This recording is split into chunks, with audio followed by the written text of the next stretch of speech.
back to another video on the car. Today's job is going to be get the gearbox out so that I can start try to get the diff fitted. I've got a second-hand limited slip diff from a MR2 MR2. So get some of the parts swapped off of that, the bearings off of that.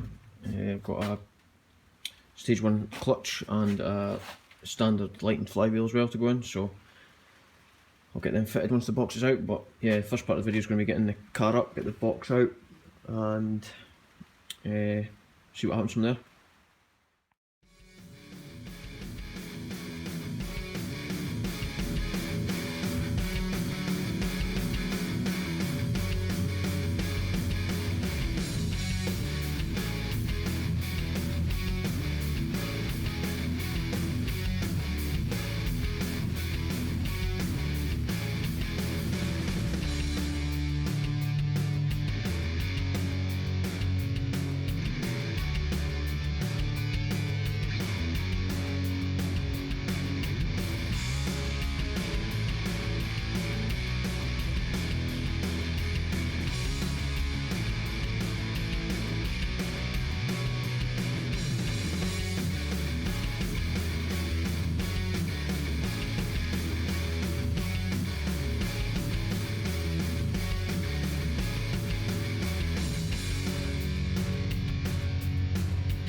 Right, that's the old clutch and flywheel off, the new one's back on.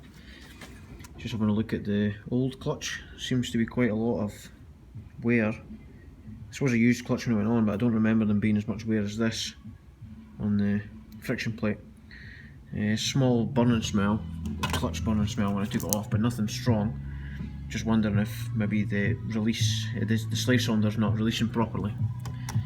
It's a Starlet release cylinder that's on here. I'm just wondering if it's maybe holding the clutch ever so slightly, it's caused it to slip a little bit. Maybe have to have a look at that when it put it all back together again. But now we start stripping the box, get the diff out, and see what happens from there.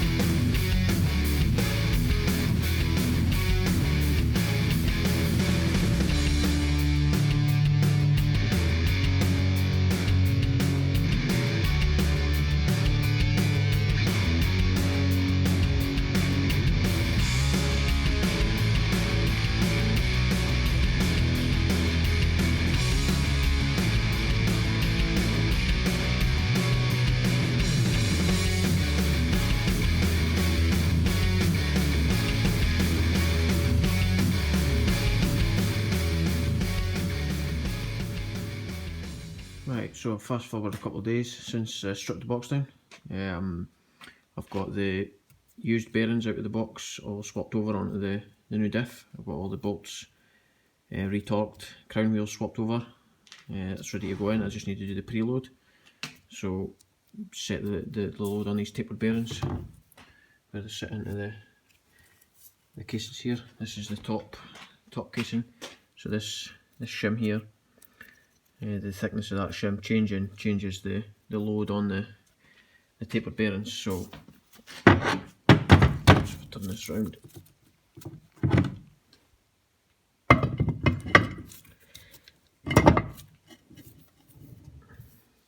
So I've knocked up this spare CV joint, just welded a bit of bar and tacked on a bit of bar so I can take it back off, but this is so that I can spin the diff from the outside. Just took off the circlip so that the shaft can slide in and out. I use that for doing the bearing preload. So yeah, just got to measure that, make sure it's okay. If it's not, I can order a shim for sitting in here, and then hopefully get the box built back up now that everything's done. Right, so I'm going to try and go over the preload a little bit. Not many people know how to do it or what it is. It's obviously quite important when you're fitting any new tapered bearings. So I did use the cup in the drive shaft hole. It did work, but I wanted to make sure that the readings I was getting are going to be similar to what the repair manual says. I don't want the preload to be miles out because I'm using the wrong way. So using this, it measured less than half a Newton meter, but it did register on the torque wrench. And then looking at the way the repair manual tells you to do it, put the output shaft back in the box, support it with a circlip, and turn it with a bolt, and measure it. And obviously you can see how easy that's turning. So there's not much preload on that at all. If you look at what the repair manual says, for a reused bearing, 0.11 to 0.22 Newton meters, and then you can adjust it with the shims, and for every 0.05 millimeter shim you'll get 0.3 to 0.4 Newton meters approximately. So this is the style of torque wrench that we use. So as you put load on it, obviously the needle moves to where it before it starts turning the shaft, and the pointer will move, give you a reading. Now on this, it's not moving very far at all. I'll just change the socket. Right, put that up on there. If that'll focus, it's not even registering on the torque wrench at all. So although it is only meant to be 0.1, very difficult to measure as this wrench only starts at 0.5. But what I'm going to have to do is take the casing back off, take the shim back out, measure the shim with the micrometer, see what thickness it is, and see what we can do if we can move up or down any of these shims. Obviously I don't know what shim's in the box, because I've never opened it yet. I've never taken the shim out, but and when we're putting in this to measure it, I'll change the socket again.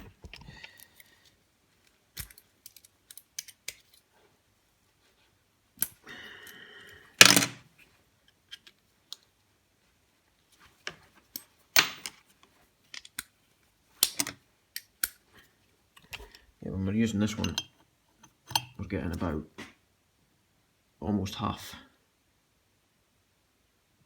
maybe just less, maybe a quarter there.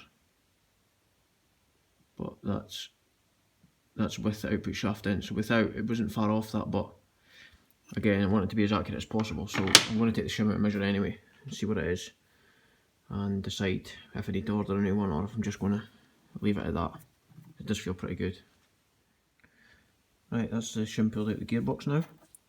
Handy, it's got a stamp on it, BB. Usually when you're doing this kind of measurement, the bearings, the shims don't have markings on them, they've been rubbed off or whatever, so you usually have to measure them anyway. But looking at the repair manual, BB 2.15 millimeters. So going by what they've said there, for every 0.05 you'll get 0.3 to 0.4 Newton meters. So obviously we're pretty much reading zero at the minute, so we're very close to zero and we don't need it much higher. So I'll probably go and order a CC, so 2.20, and fit that, measure it again. If it's, that should take us where we need to be.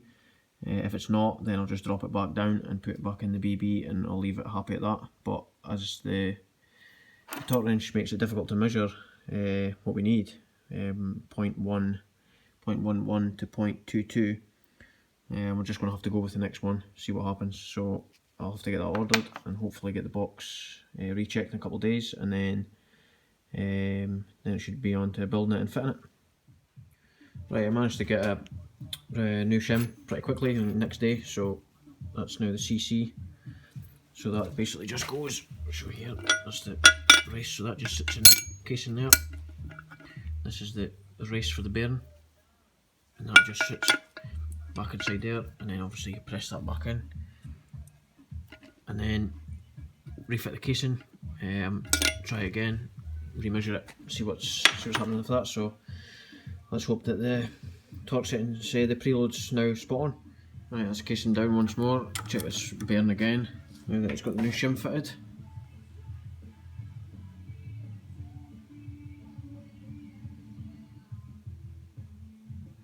So it's pretty spot on now. It's about as accurate as we're going to get it. So yeah, I'll just get the case back off, get the box built back up again. Right, fast forward a little bit again. Didn't bother videoing the rebuild, it's just the exact same again, but just need to swap over the release bearing, and then that's the box all built up, ready to go. Back in again.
Right, it's another job off the list. Diff's done. Car's back up and driving again. So hopefully the next job's not going to be as involved as that. But yeah, I didn't manage to film much of the rebuild. I didn't have enough memory on my phone for recording, for filming the fitting the gearbox back in again. But you get the idea. So yeah, back up and driving again. And hopefully get some new parts again coming soon, but shouldn't be long till we get another video going. But yeah, thanks again for watching, and please, if you liked them, give it a like or a share, subscribe, whatever it is that you need to do. But yeah, I want to try and get the videos out there, so yeah, thanks for watching.